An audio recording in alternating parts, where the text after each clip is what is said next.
On the 24th of March 1882, Robert Koch discovered the TB bacilli. On the occasion of this discovery, 24th March is observed as the World TB Day. Tuberculosis still remains a deadly infectious disease for this world. Every year, 10 million new cases get infected and more than 1 million people die every year because of tuberculosis. The theme for the 24th March 2025 World TB Day is Yes, we can end TB. Commit, invest and deliver is the theme.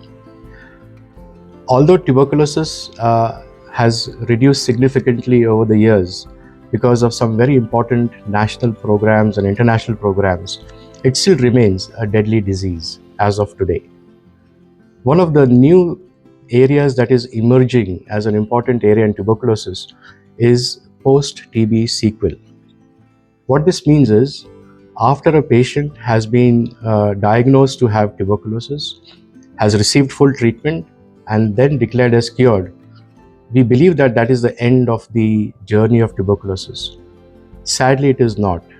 It is a beginning of a little more suffering for other patients of tuberculosis. More than half of them who have received full treatment for TB and have been declared as cured end up having chronic respiratory symptoms for which they visit a doctor. Half of them have obstructive airway disease because of the pulmonary tuberculosis infection that they had. So TB-associated COPD is common in 50% of those patients who visit a clinic for chronic respiratory symptoms. It is important to appreciate that post-TB sequel is now being recognized as an important component of TB management, and therefore a lot of emphasis must be laid on this. Apart from post-TB COPD, we see a lot of post-TB bronchiectasis, post-TB fungal infections of the lung. Post-TB lung cancer is also not uncommon at all.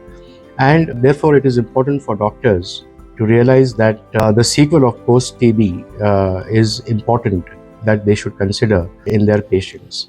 So, 24th of March 2025 is a day where we take stock of what is the current situation of tuberculosis and also lay a new path for what should be done in the forthcoming years.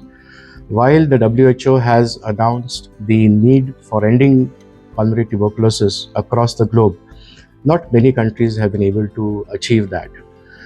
India still has a long way to go for it to become TB-free, but we should aim for it. But let us not forget that those who suffered from tuberculosis also need some recognition. There are an estimated 155 million TB survivors in the world, and about 40 million of these are from India. So these 40 million post-TB patients also need care, and it is important for us to appreciate that. So I hope that we will take some very important steps to minimize the suffering and the deaths that are associated with tuberculosis.